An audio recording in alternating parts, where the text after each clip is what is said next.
Another episode of Sweet Jesus. Taste and see that the Lord is good. Ice cream is sweet, but Jesus is sweeter. Scott bailed on the ice cream, but I've been looking forward to this, so I have a Snickers ice cream bar here to enjoy while we talk Jesus. And I had Bing cherries for. those are sweet. Yep, they are. God's Very good. candy. So pull up something sweet. I guess oranges or cherries or whatever it is you've got. Watermelon. Watermelon. Oh, yeah, there were watermelon season. Saw a guy with a big truck of them on Gauze the other day. Join us as we take a look at something I wasn't expecting to be talking about today. But once I started reading, holy cow, make sure you smash something. Like, share, subscribe, all that good stuff. Publications here. Check it out. We were in Matthew 13. And actually, I do think it applies. Good. It's It's not so random. I threw him a curveball. Yeah, so verse 51 of Matthew 13, have you understood all these things? Jesus says to his disciples. They say, yes. He says to them, therefore, every scribe who has been trained for the kingdom of heaven is like a master of a house who brings out of his treasure what is new and what is old. And so there are old things, that timeless things that we can bring out. And then there are new things that need to be brought out as well.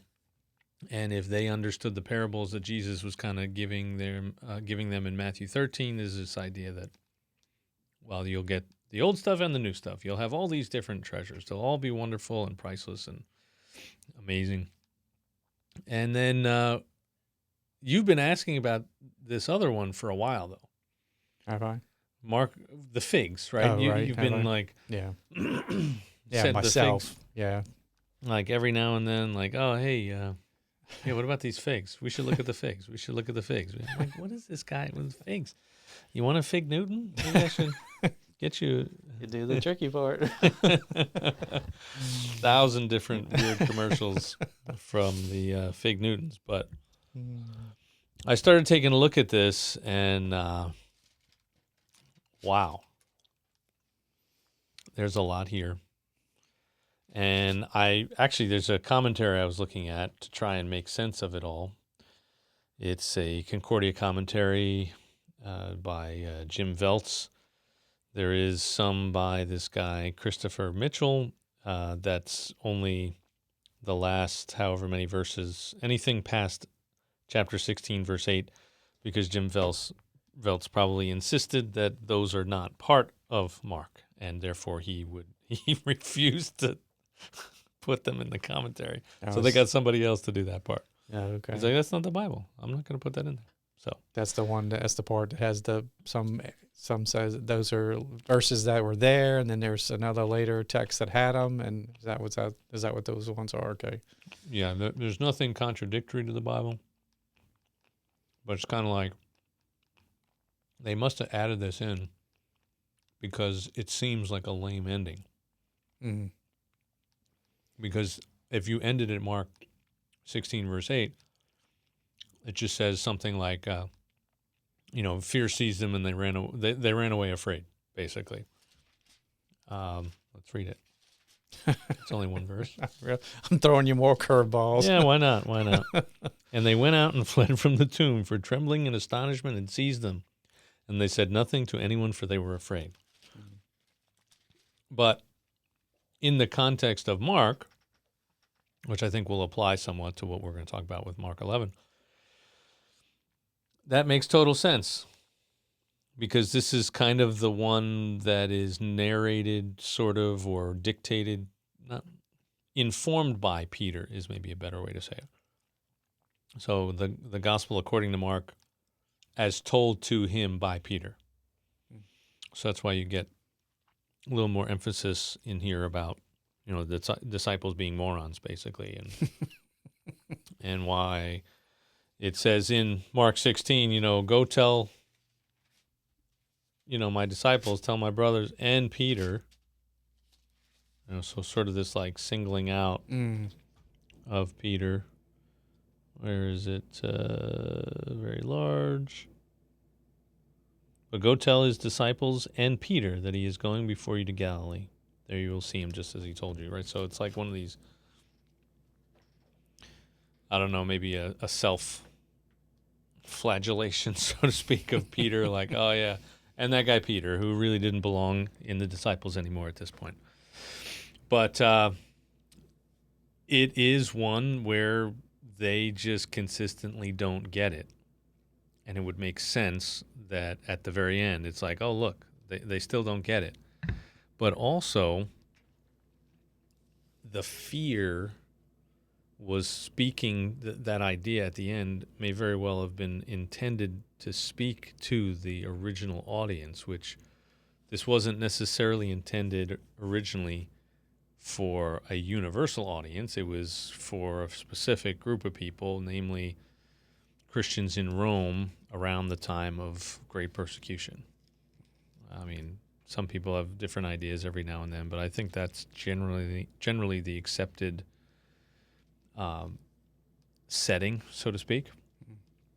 So, hey, these guys ran away in fear, but you know the rest of the story. So you're in fear right now. Stop it. Like, here's your chance to take it in a new direction.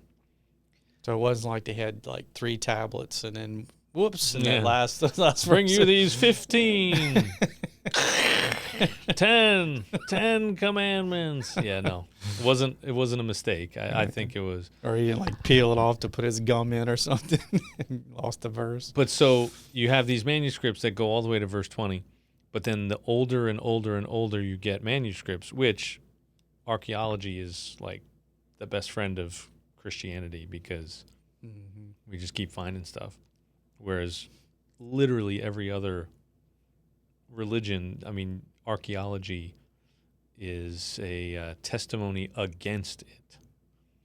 So the more they find older manuscripts, and then all of a sudden they start seeing like, wait, this stuff after verse 8 is not there. Or it's pretty obvious that it's added later, or it's different handwriting, and it seems more likely that people were like, well, this is lame. Wait a sec, what about all this other stuff? So they add this condensed version of things that sort of follow. And again, originally, well, not again necessarily, but in addition, these things didn't necessarily all travel together right away, although they started to fairly quickly be kind of a book, like a set of books that travel together. But it wasn't as easy to transport it or make it like we have now. So they just start adding some stuff on there. Of course, this makes people very uneasy because they think, oh, well, the Bible's been changed. And all that. No, it hasn't. Dead Sea Scrolls. Did you send me something about that? Or maybe it was just Wes Huff I saw pop up in there, or maybe somebody else. But they're finding, or they are now dating some of the Dead Sea Scrolls even older than originally thought. So it used to be like the Old Testament that everyone had was the Masoretic text from about 1000 AD. And that's not really around the time of all the things that have been written.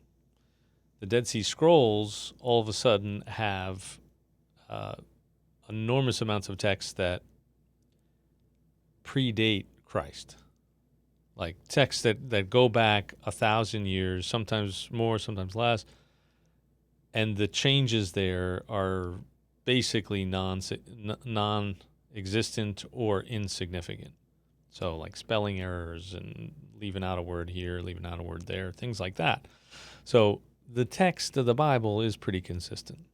But anyway, that was just because somehow we got into, I opened my big mouth at the front of the commentary. But we are here to talk about Mark 11. And one of the things to keep in mind related to Mark 16:8 and following is that this is weird. Jesus in Mark is a little weird. He's different. He's not framed the same way as he is in other gospels. They're emphasizing different aspects of Jesus, but in Mark, maybe it's not even so much Jesus as it is what I said earlier, which is that the people are idiots. So they're kind of dummies. They don't get it, but at the same time, you sort of understand because Jesus isn't exactly making sense, or it's only what they heard. It's not necessarily all that he said, or, it's just this different view or angle on Jesus. So then when we look at Mark 11, there's a ton of stuff here. Yeah, that's why Peter was so confused at times, because if you read Mark and some of these accounts, he was if he was the one dictating to Mark, maybe it's definitely a different viewpoint, and his viewpoint's different than. Well, we talked about this when we started with the parables, that they aren't meant for you to understand.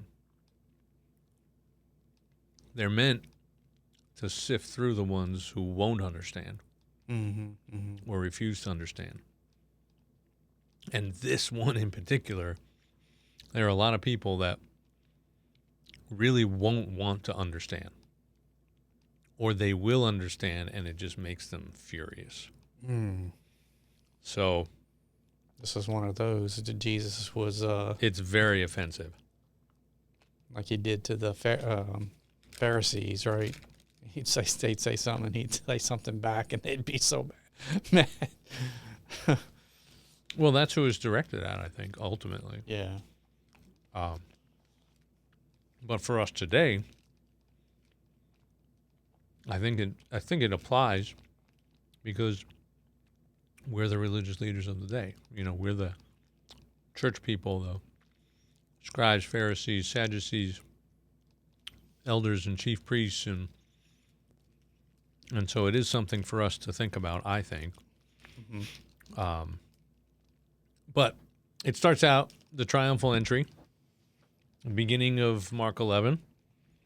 So that's sort of the context here. People are really excited about Jesus. He's clearly coming in as kind of a king, right? Fulfilling scripture. This is not an accident. He is saying something about himself, and he is letting people sing his praises and wave the palm branches, Hosanna, all that kind of stuff. And then it says he entered Jerusalem, verse 11, went into the temple, and when he looked around at everything, as it was already late, he went out to Bethany with the 12. On the following day, so this is the curse of the fig tree, when they came from Bethany, he was hungry. And seeing in the distance a fig tree in leaf, he went to see if he could find anything on it. When he came to it, he found nothing but leaves, for it was not the season for figs. And he said to it, "May no one ever eat fruit from you again." And his disciples heard it. And actually, the way that this commentary, this theologian here, would, I think, prefer to translate it was, let me see if I can find it. There's a lot here, so I may end up I don't want to do too much flipping on the pages here. Just reading that first part of verse 12 caught me when you just read it, and it says he was hungry. Yeah, well, yeah, there's Jesus, the humanity of Jesus. Interesting, right? But it made me think about the verse about whenever you feed the least of these, you've fed me, because he says, "Oh yeah, When I was hungry, you fed me. When I was thirsty, you gave me something." Yeah. And he's right here. He says, "He was hungry." Yeah. The humanity of Jesus, getting hungry. Yeah, he felt everything we felt, and His disciples paid close attention is the end of verse 11 in this translation by the author of the commentary here, the Concordia commentary on Mark, the second half of Mark. So they're listening.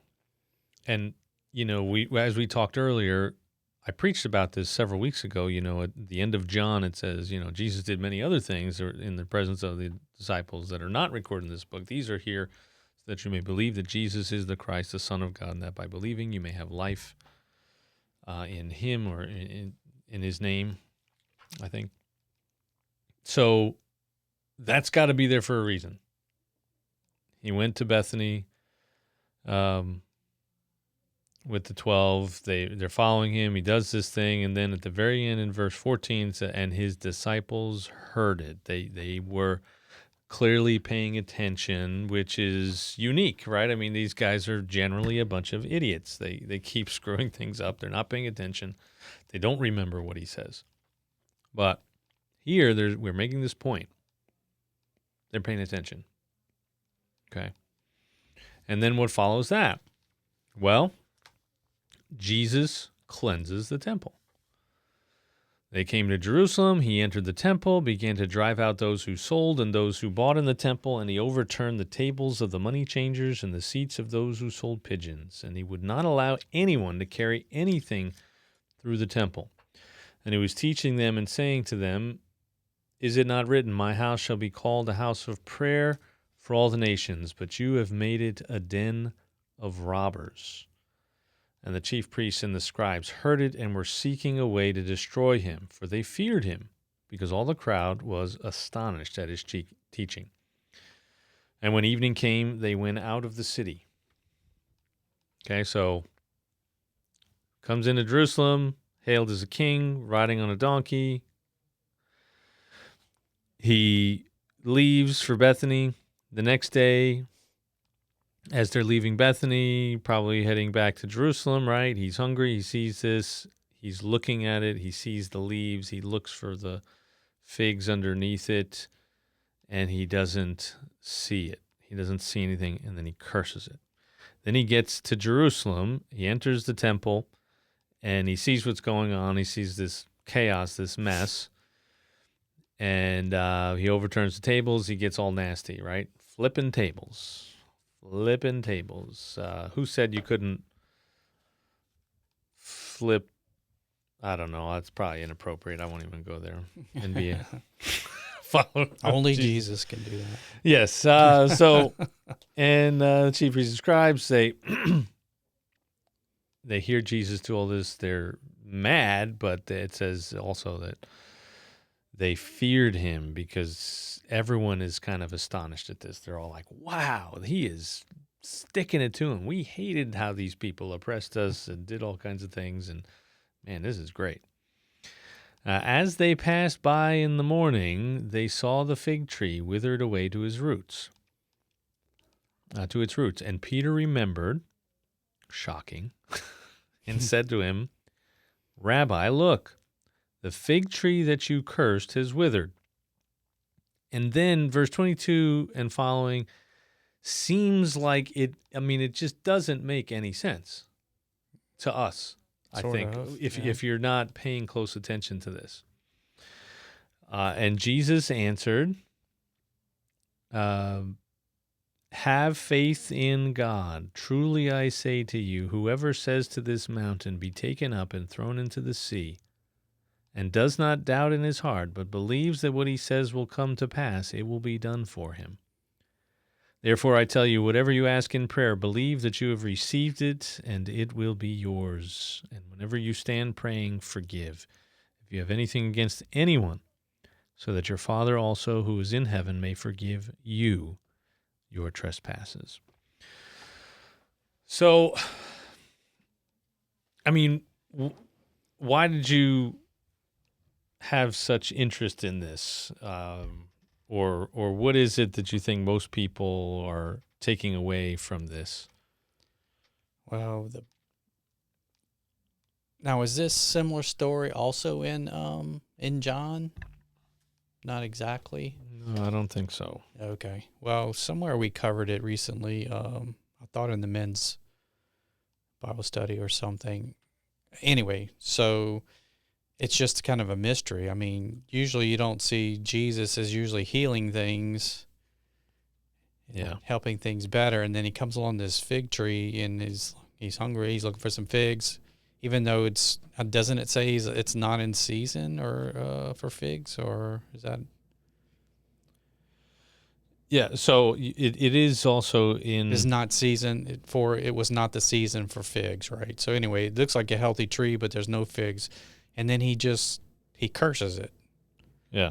and it's like, what does that mean? I mean, I get he's hungry, whatever, and it wasn't anything, but it's just a little fig tree just doing what it thinks it's supposed to do or whatever. Not that it thinks, but doing what a fig tree does, and then it goes into this whole other stuff that we just read through, or you just read through, and then it comes back and says, look, it's withered away.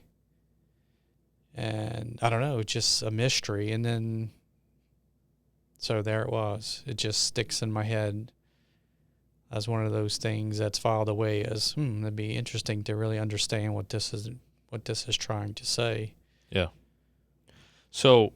it is not in John, it's in Matthew, okay, I believe, unless it's also in John, and I'm just not seeing it right now. That's fine.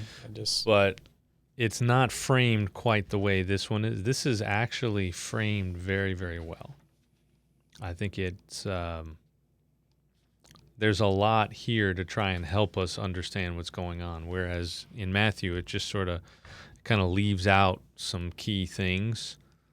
But just to get started here, the incident of the cursing of the fig tree has certainly bedeviled commentators. So it's like the first thing that he says about verses 12 through 14 in this commentary. Several basic difficulties present themselves. If it was not the kairos, or due time, the right time for figs, why did Jesus curse the tree for not having them? The cursing seems to be the only example of Jesus using his power for destructive purposes. That's the second thing. And then the third, if the cursing of the tree is relevant to the discussion of prayer in 11:22 through 24, it seems an oddly negative example to use for positive teaching on the power of prayer. Like, hey, and there's another spot where some of his disciples say to Jesus, like, hey, do you want us to call down fire from heaven? And he's like, no, what are you, idiots? Which would, again, cause confusion. Would have been really cool. Yeah, I mean, it's not like God hasn't rained down fire from heaven before. But, I mean, just step back for a second, first of all, and just acknowledge the complexity of Scripture on the one hand, that just reading a couple of words or a sentence or two or a couple of verses is not sufficient to really grasp the full weight of a passage of Scripture. The Bible is far more than that. God is saying so much more than that. And the other part is that, you know what? Jesus, again, is not all sunshine, rainbows, unicorns, lollipops, and cotton candy, right? Like, it's not always fun and exciting. It's not always, hey, let's just love everybody and sing Kumbaya.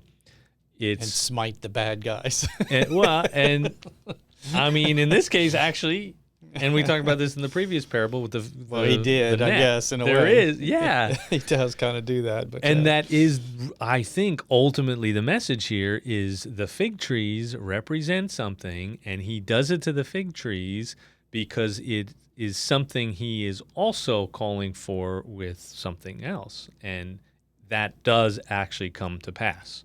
Like in history, what Jesus is essentially getting at here does happen.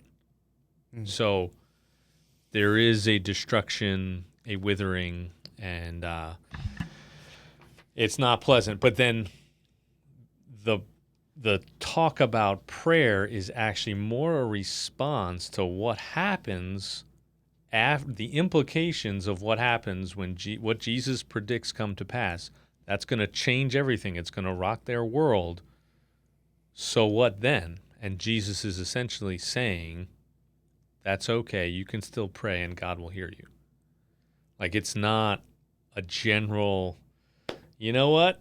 I really believe that you, Lord, can take Scott and just drop him in a big giant vat of Jell-O. I believe, just cast him out into that. That's not what it's about. Although I do think there is tremendous power in prayer, and we should believe, and blah, blah, blah, blah, blah, blah. All right, so the context, what happens immediately after this fig tree? He curses the fig tree. He goes to the temple. Ah! All right. Sorry. It's all right. It was like right at the mic. I was like, whoa. Like a dog whistle almost. Yeah. Something trying to distract us from them. So he goes to the temple and he finds this awful stuff. Mm-hmm. And he's pretty ticked off about it. And he essentially curses it. Okay? He's cursing this activity that's happening in there. Now, back to the fig tree for just a second. In that passage, in verse 14, 12 and 13, it keeps saying, fig tree, right? Nothing but leaves, for it was not the season for figs, right? And then his curse is, may no one ever eat fruit from you again. Mm-hmm. Right? And so I think that's, and it's mentioned here in the commentary, that word choice, it's not fig. He chooses this word fruit. That's got a lot of biblical weight to it, mm-hmm. right? That there is this demand and desire for God to find fruit from what he has done to bless his people. That there is a fruit that comes from that.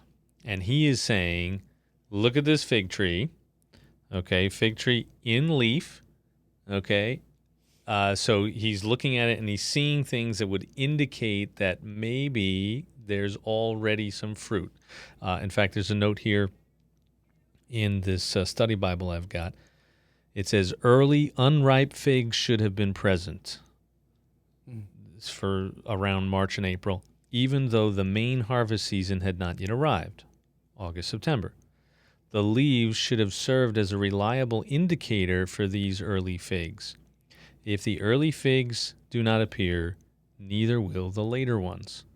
Mm-hmm. So he's looking for something that, even though it's not like prime season, I mean, that's like we get fruit all the time. You got your cherries, right? We got blackberries and blueberries and raspberries. You can get them at any time of the year because of our modern world, right? And the interconnectedness and everything. But sometimes you get them and you go, man, I wish I would have just waited. Our first two watermelons of the season. Yeah, exactly. And you go, okay, this is not great. But I'm hungry, so I'm eating them. Right. And Jesus is hungry. So he's looking, he sees leaves, and he goes, okay, well, this isn't going to be delicious, but it will be something. So he goes up, he expects to find unripe or not the best, choicest fruit. And even that's not there. Which I can tell, like on my orange tree at home. Like I can go look at it right now, even though we don't pick them until October, November-ish sometimes, or even December, early December. You'll see little oranges, or right now they're the size of a ping pong ball, some of them. So yeah, if I looked at the leaves and you look in there hard enough, you'll see them. So yeah. And you could eat it if you had to. I guess. If you were starving, like you're like really, really hungry. I guess if you grabbed a few, you could probably squeeze a little bit of juice out of it or something, maybe. I don't know. I've never tried that, but. And who's to say that any of that even really matters? Right. Yeah. That really this could have just been an object lesson, because he knows where he's going, Jerusalem. He knows what he's going to find. That's why he's on earth in the first place.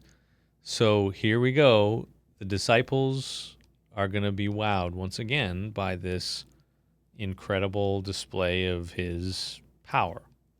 But it also made me think that even though it says it's not time, it is time. Remember he's talking about his time. It's his time. Yeah, Jesus has said it several times, not yet my time or whatever. Right now is his time. It's his time. So, and he's looking for something from that tree. Mm-hmm. So, and there's a whole section in here that, I'm not going to be able to do any kind of justice to this, but this idea that is actually scriptural, that figs are specifically referenced in, I forget where he said, like maybe Malachi? I think it was maybe Micah. Jesus' experience of hunger for figs may be related to the prophet Micah's lament in Micah 7, 1-2, over the conduct of God's people. Woe is me, there is not a cluster to eat, a first ripe fig, which my soul desires. The holy or godly one has perished from the land, and an upright one among men does not exist. Right, so it does sound like it. It's a direct pulling forward of prophecy or Old Testament. Like, it's prophecy, yes, but it's also like this keeps happening. Mm-hmm. Right? God's people just don't get it. They are stubborn, stupid, useless, just unbelievably, just the contempt they have for God, the propensity they have to ignore him and to refuse to deliver what he is owed, right? Mm-hmm. And Jesus is looking for this fig, and Micah has said, I didn't even look this up. When Micah, that's probably the end of the Old Testament period. So this is at least a few hundred years before Jesus is there. Mm-hmm. And Jesus is Jesus is pre-existent, all that kind of, he's the Word. In the beginning was the Word, and the Word was with God, and the Word was God, right? So I'm not denying the Trinity. I'm just saying that before Jesus is incarnate in the way that we know in the first century, Micah was saying this about God's people, and here's Jesus embodying it as like a life lesson, not just a metaphor. Like, it is a metaphor, but it's, I'm hungry. Look, leaves. Oh, you disgusting whatever. Like, you don't have any. Holy cow. So, that is a kind of, it gets deeper and deeper as you go into this, but just this idea that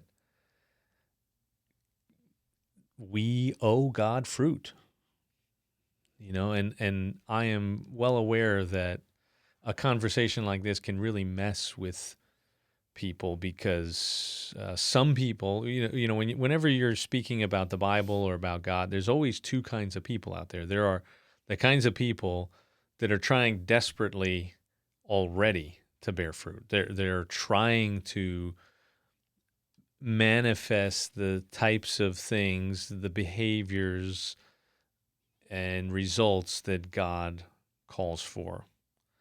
They're naturally wired that way, or their upbringing or life has the culture has sort of driven them to this perpetual pursuit of fruit, essentially success, money, power, affirmation, whatever, right?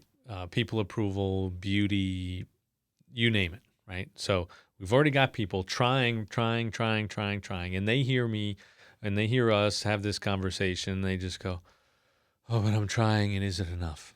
No, it's not. It's never enough.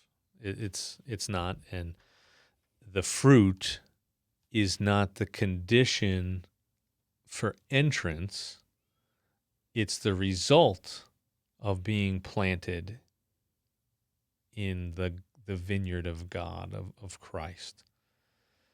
So if you hear this and you're exhausted already and you're trying and you're trying and you're trying, don't hear this the wrong way. Okay, this may not actually be directed at someone like you. We are planted in the vineyard purely by the grace of God. Mm-hmm. And it's when you are planted in the right soil, the fruit actually comes. And actually, I would say you may be, if you're hearing this in a wrong way, and it's a burden to hear this call for fruit from God, then you may not be planted in the right soil. You're planted in a soil that is saying it's all up to you, that you are your own source. You decide for yourself. You are the one who is completely and totally and fully responsible for your destiny. Like it's all up to you, and you better get on. You're in the wrong soil, and frankly, some of the fruit that you're bearing, the burden that it feels when you hear someone say this, or the anxiety, the stress, the anger and frustration that comes out, you're planted in the wrong soil. You can't bear the fruit of the Spirit, let's say, love, joy, peace, patience, kindness, goodness, faithfulness, gentleness, and self-control, if you're planted in self-righteous soil, in soil where you are your own God, you are your own gardener. You can't. There's no joy in trying to be the fruit that God wants. Like it comes from, first, the love of God, bringing you into the family of faith, the people of God, by His grace through faith, completely and totally, and But then the other side of it is the people that are so confident that they are in. I mean, that's really who I think this is directed at, right? The people who make a good show of it, right? They've got those leaves, mm-hmm. Mm-hmm. and they wear all the right outfits. I mean, I really had a hard time not seeing so many people within our own denomination and others with the showy stuff, the very high church things, and all the right garments and robes and this and that and the other thing. I just had a really hard time not seeing that. And are the very glamorous buildings. Yes, all that, the fancy buildings that... we must be doing what is right, because look at the building we have. It's beautiful. It's got its own coffee shop and its own bookstore and it's whatever, I don't know. And that's not to say that in and of itself those things are bad. Right? It's just to say that what those should indicate is that there is fruit underneath. Right. Real fruit. In season, out of season, doesn't matter. If it's fruit, it's fruit. It's just the stage of development, mm-hmm. right? It's fruit. And far too often, I would say, there ain't much real fruit under that, because it becomes the most important thing. Because we're humans and you're planted in self-righteous soil, whether you hear this as an attack because you love all that stuff, or because you are on this endless pursuit of fruit and you already feel like you're not enough. Both of those are planted in self-righteous soil. That I am the one who determines my righteousness. I am the one who determines my fate and makes myself worthy for God and the blessings of God. So I love beautiful church architecture. Yes. Yeah. And I think it has an important place. In fact, I don't know if stop me if I already said this in a podcast or some other time, but we were at a church in New Orleans during Holy Week this past season, Holy Week, and there's a church, St. Paul's Lutheran, and holy cow, the stained glass alone. I mean, it was just a great facility, beautiful outside, inside, clearly well taken care of. A big, big place, like in the heart of the city, and the stained glass windows were beautiful, and they told a story.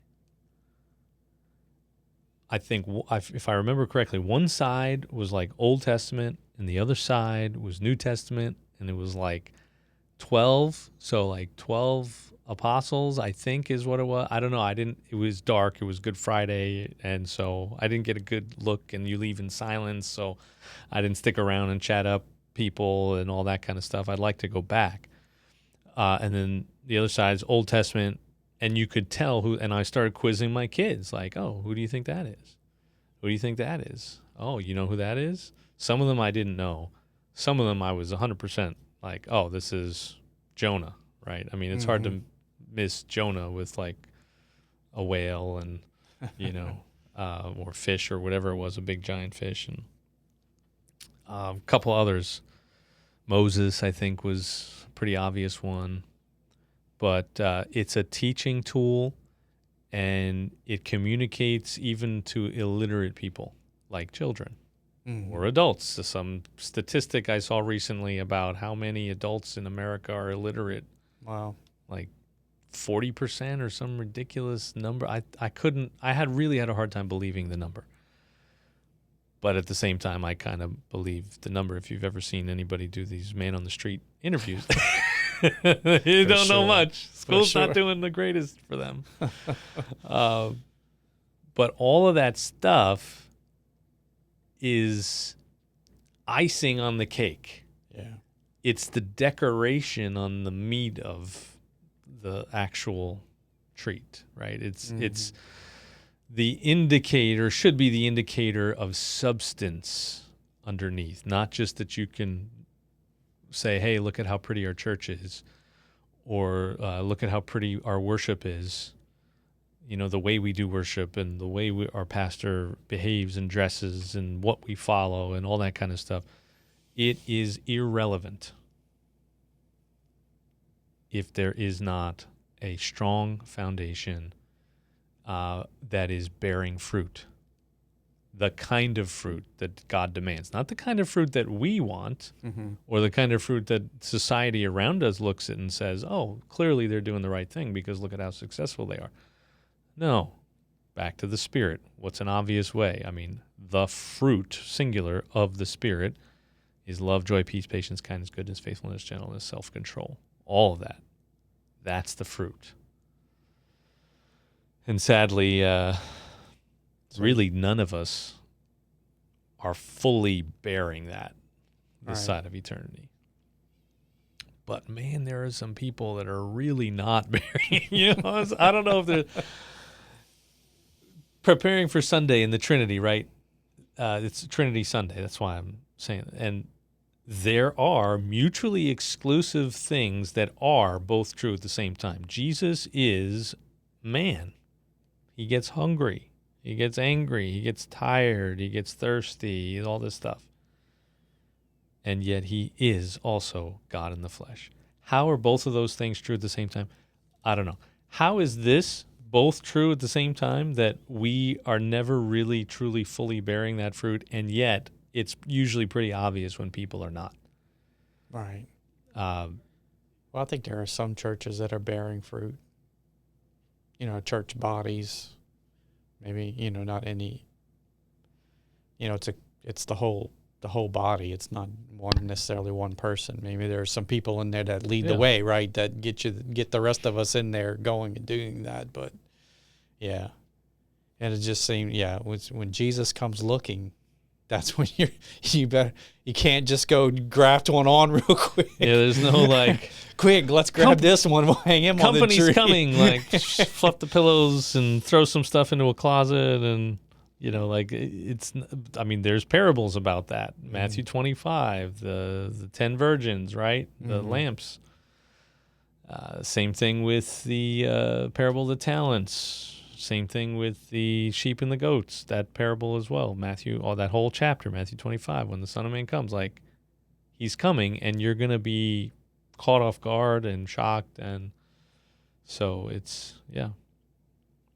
Well, then immediately he goes to the church or to the synagogue, he goes right? to the temple. and then he tears it apart. So it's almost like he was like symbolically looking for the fruit, or actually looking for the fruit. And he is hungry. He's hungry probably in his physical stomach, but he's also hungry for his church to bear fruit. Mm-hmm. And so when he sees that the tree isn't doing fig tree is doing what it's not supposed to do, he curses it, and then he goes to the church, the temple, and it's apparently not doing what it's supposed to be doing either. So he basically curses it. Yeah. Like, he is cursing the temple. That's what he's doing. And he's overturning the tables. And so what exactly is the fruit here that he's talking about? My house shall be called a house of prayer for all nations, but you have made it a den of robbers. So I think there was a note in here. Maybe not. Maybe it's in the commentary. That's going to be harder to sift through. Where they are set up is occupying space in likely what would have been the court of the Gentiles. So here are these people that are not Jews, not part of, the descendants of Abraham, children of Abraham. And yet God has made a place for them to draw near.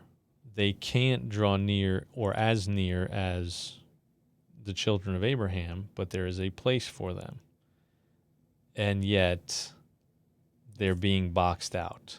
They filled it all up with something else. And for the sake of what? Profit.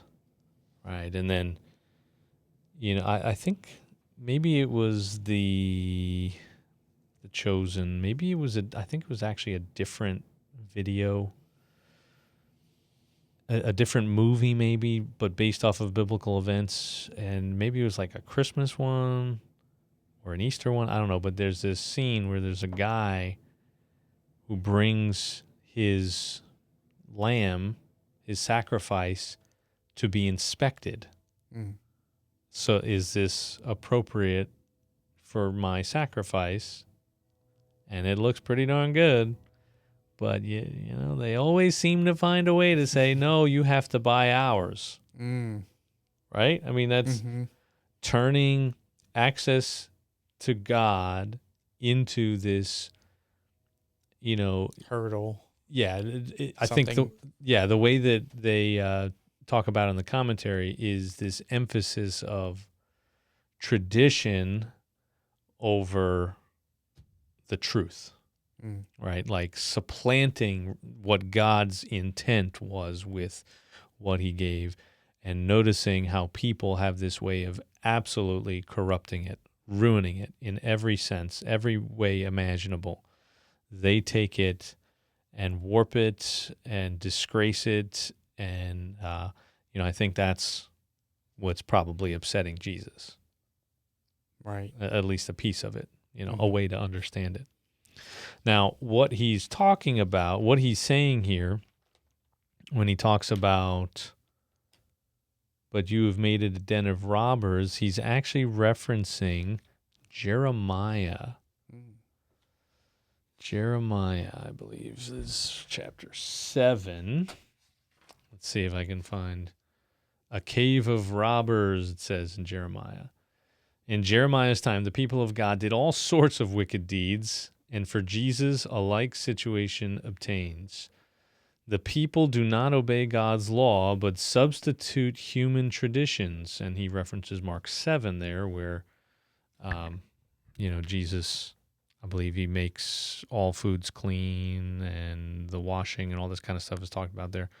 While their teachers are proud and self-aggrandizing, do not have regard for the poor and helpless, and have the pretense of religiosity. Furthermore, and more seriously, in the case of Jesus himself, the people, and especially the leadership, do not receive him, since they do not repent at his coming, the coming of God's eschatological reign and rule, but say that he is in league with Satan. And as they do not acknowledge him as their God, who does the eschatological works of Yahweh himself in healing the blind and deaf, who raises the dead, who shepherds his people, and who even forgives sin, as only God can do. Indeed, they seek to kill him, the ultimate rebellion against their God, and the ultimate transgression of the first commandment of the Torah. Pretty harsh words. And then Jeremiah, it says 11, has this house, which is called by my name, become a den of robbers in your eyes? Behold, I myself have seen it, declares the Lord. And he goes into this whole big thing. And now because you do all these things, says Yahweh, I will do to the house on which my name is called, in which you trust, the place that I gave to you and to your fathers, just as I did at Shiloh. And what he did to Shiloh was destroy it utterly. By using Jeremiah 7:11 in the temple, Jesus brings this threat prediction into play as well. The temple will be like Shiloh, i.e. desolate, which in fact occurs historically in AD 70 under the hand of the Roman general Titus. Indeed, the threat prediction of the context following Jeremiah 7:11 is a verbal parallel confirmation of the curse placed upon the unfruitful fig tree. And then it just keeps going. Jeremiah 26, where Jeremiah is actually delivering this message. The understanding presented here is confirmed, as it were, by an incident later in the book of Jeremiah, in which the prophet stands in the house of the Lord and says, at God's command, Jeremiah 26:2, that if the people do not obey the words of the Lord and the words of the prophet, God will make his house like Shiloh. Note that afterward the leaders tell Jeremiah that he will die, and later say that he deserves the penalty of death because of his prophecy against their city. In response, Jeremiah declares that he is speaking for God and that they should mend their ways. But he also announces that if they put him to death, they will all be guilty of shedding an innocent man's blood. Jeremiah 26:15. The parallels to Jesus and developments relative to him are only too apparent. Here it all begins. So Jesus is pretty ticked off. But we haven't even gotten to the prayer part yet, have we?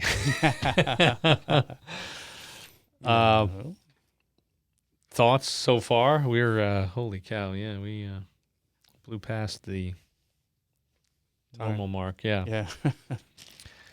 We could make everybody tune in next time, but I think it's set up pretty well. Yeah, I think it's, the prayer part is, like, I guess what I got out of it was,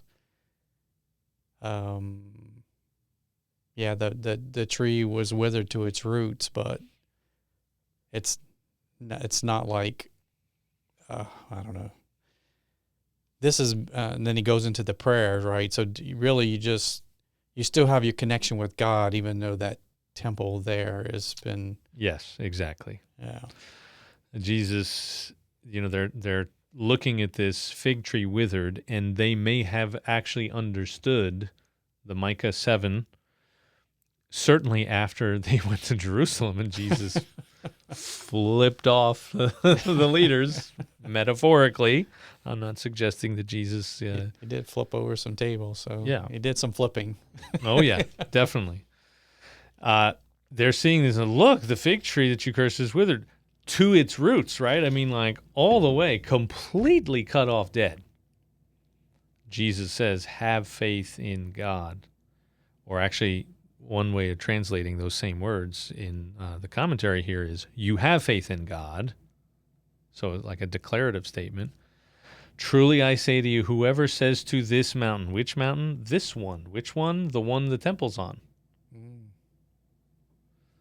And throughout Scripture, Jerusalem and the temple and the mountain are all often, one stands for the other kind of thing. Mm-hmm. The center of, There's even, legends or ties to that mountain even being the mountain where Eden was. Maybe.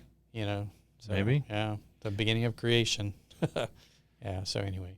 But if anyone says to this mountain, be taken up and thrown into the sea, and does not doubt in his heart, but believes that what he says will come to pass, it will be done for him.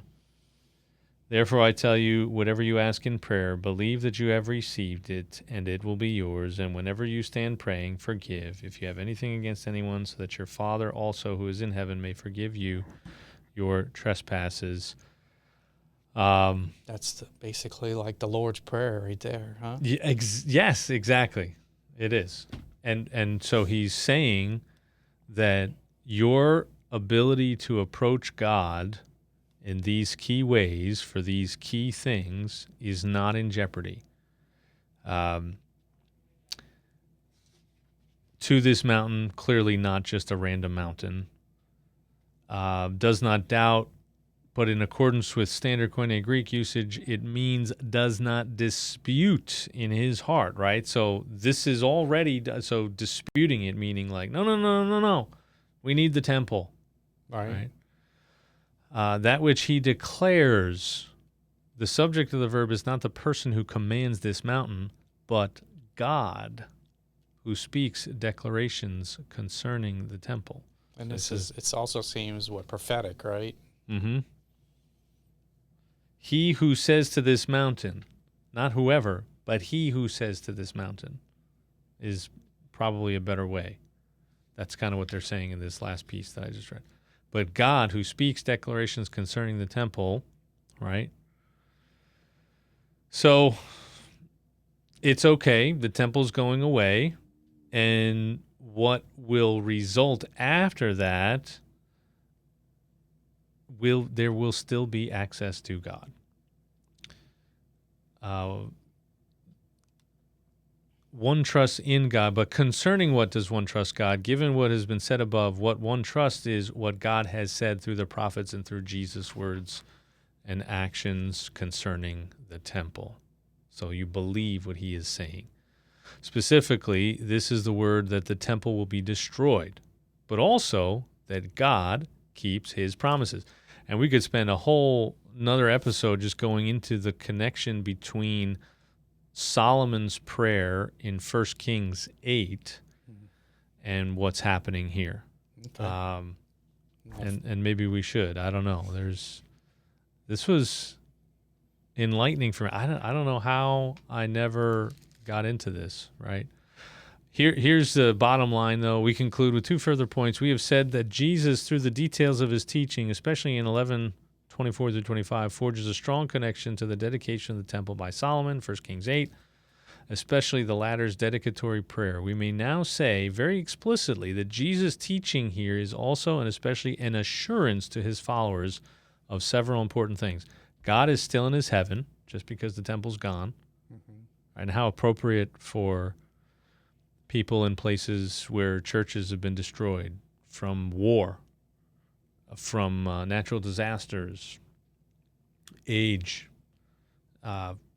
basically failing to maybe do what God has commanded. And just over time, the church withers to nothing. There's nobody there to take care of it, and it just passes off and disappears. Or even the tradition of where I think Muslims do it too, right? Where you have to go visit that particular the what do they call that? Pay homage to the different locations, right? There's a phrase for it. Yeah, there's a phrase for it. Losing it, but yeah. So You don't have, and then he talked about that when he talked to that one woman at the well, right? Spirit and truth. It's not going to be this mountain or that mountain or whatever. So, yeah. Yep. Your world is about to be rocked, but it's okay because what you thought was your world was not your world. Jesus is your world. God still hears his people's prayer. That's what's happening here. Like it's in this assurance that, hey, yeah, this thing that you thought this is where you talk to God and the only place that you could connect with God, that's going away. Mm-hmm.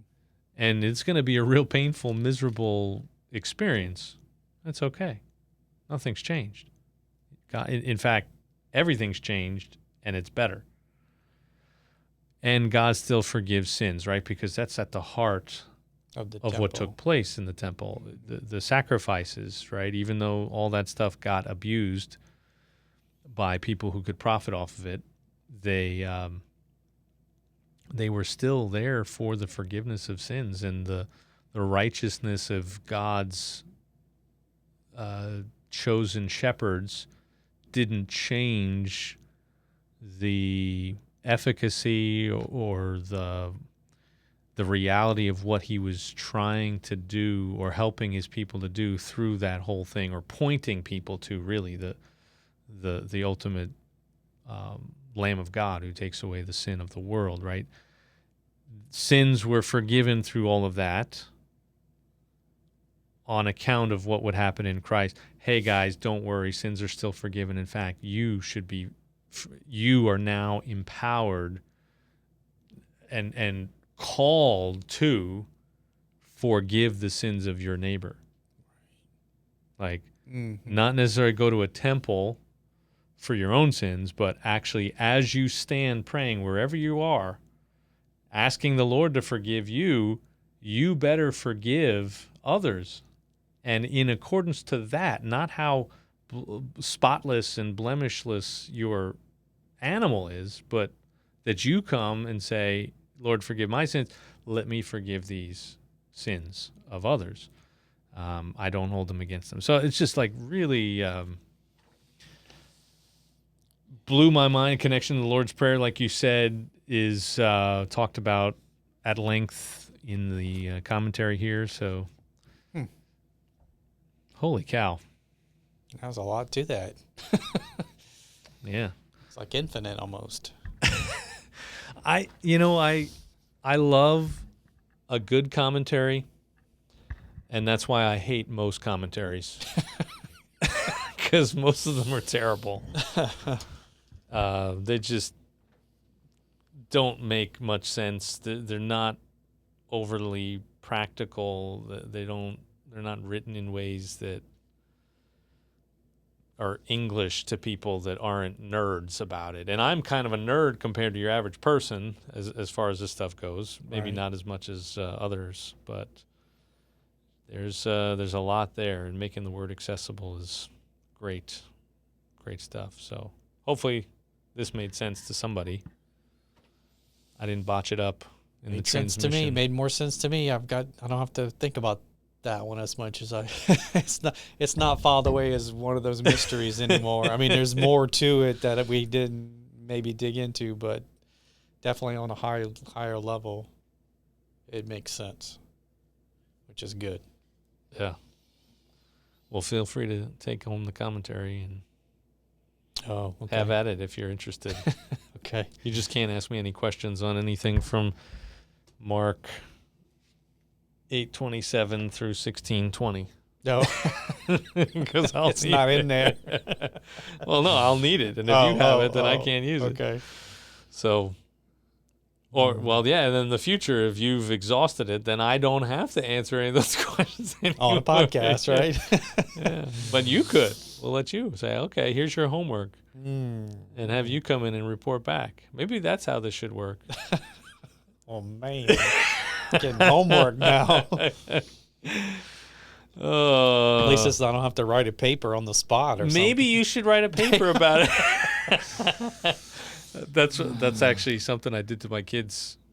I don't know, maybe a year ago now. I don't even know how long it's been, but I just struggling to just sit down and read the Bible and pray together. And they're not paying attention. They're not engaging. They're not even like paying attention the slightest bit. They're not asking any questions, or at least I didn't feel they were paying attention. They certainly weren't engaging with me in any kind of conversation, talking, laughing, joking, all this kind of nonsense. And I said, okay, fine.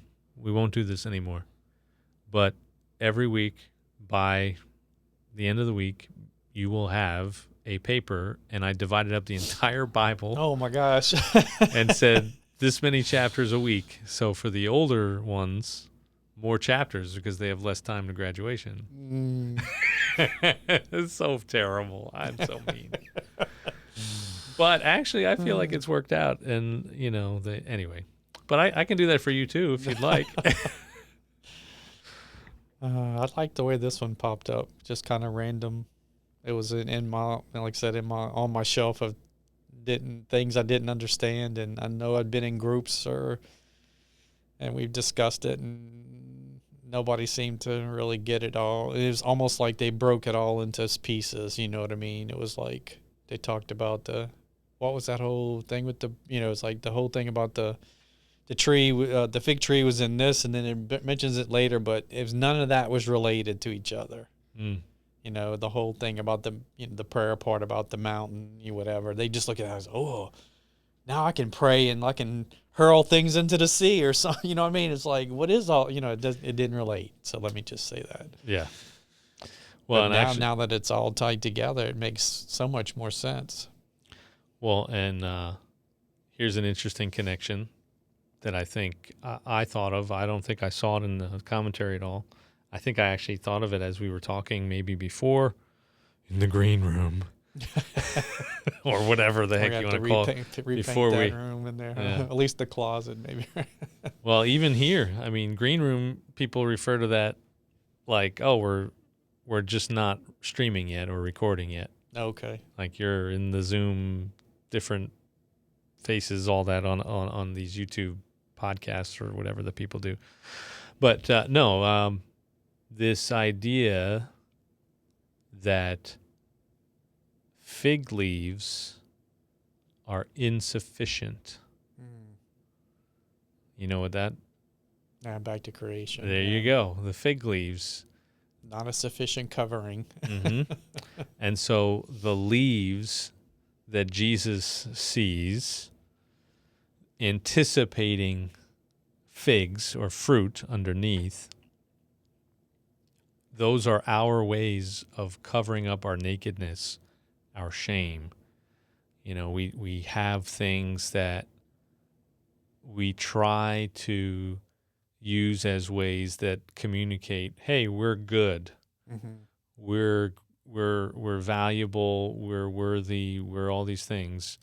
And sometimes, it's like big giant truck, big giant whatever, like big giant house, big giant whatever, like compensating much, right? Like people have that, the loudest man in the room is compensating for something. The most aggressive is compensating for something. Like there's this way that people joke. But the truth is that we are all, in a way, compensating for an inner emptiness, an inner insecurity that we aren't enough, that we aren't great and good and all that kind of stuff. And so we can get obsessed with the window dressing. We can get obsessed with building I know pastors, okay? A lot of really, really good guys, but man, it's so weird being among pastors sometimes because they are all like, it's like, wait a sec, don't you guys get it? Like Jesus, remember? And then I even find myself kind of getting sort of subconsciously roped into it. So that I'm not trying to cast aspersions on them. They're human. And when you put us all together sometimes, it's just this weird cocktail, But those are all fig leaves, not figs. Right. The substance, the fruit underneath is what matters far more than what everyone else is seeing. Those are all just like little fig leaves that God in the garden took away and replaced with something that was far more appropriate. And that was through a sacrifice, through death of these animals, covered by these animals, and that's Jesus. Jesus is our covering. Jesus is far more than fig leaves. Jesus is that's the soil that you plant in, the grace and mercy and love and compassion of Jesus, and that's where we get the fruit. House of Prayer for All Nations, reaching people that, just because they don't fawn over our stained glass or our big fancy building, or... We do have some nice stained glass here, too. We do. Yeah, not knocking it at all. Yeah. So, all right, anyway, I just thought that was a nice little addendum on the end. No, yeah, that was good. All right, well, now... maybe I'll dig into it some more on my own thoughts and see if I can I can guess the book. Stump the pastor again. Yeah. Well, get working on it. All right. Figure out your next tricky question here. But until then, y'all, smash something. Buy a book. Nobody's Nola, Nola's Icelandic Adventure, which, by the way, is selling really well in... I forget the name of the bookshop. It's the Brothers Old Bookshop or something like that. Old bookstore. Give him a shout out. In Reykjavik. We gave him 10 copies a few weeks ago. He's down. He's only got 3 left. He says it's selling well. Send more. Nice. So we got to get some more to him somehow. Send him the link to your podcast so that you can... You have to give them a shout out on your podcast and then share them the link so that the people will listen to it and hear that. Yep. And if you are concerned with the fruit that God is concerned with, the nations, right? Bringing all people to faith in Jesus, that is done only by him and through the Holy Spirit, but it is also done through us, right? How do these two mutually exclusive things exist? They just do. Just like Jesus is God and man. And here's some really, really helpful stuff that my friend Bruce and I put together in a book for you, Open Arms, Connecting People to Jesus. And before I find another reason to keep talking, taste and see that the Lord is good. Ice cream is sweet, but Jesus is far sweeter.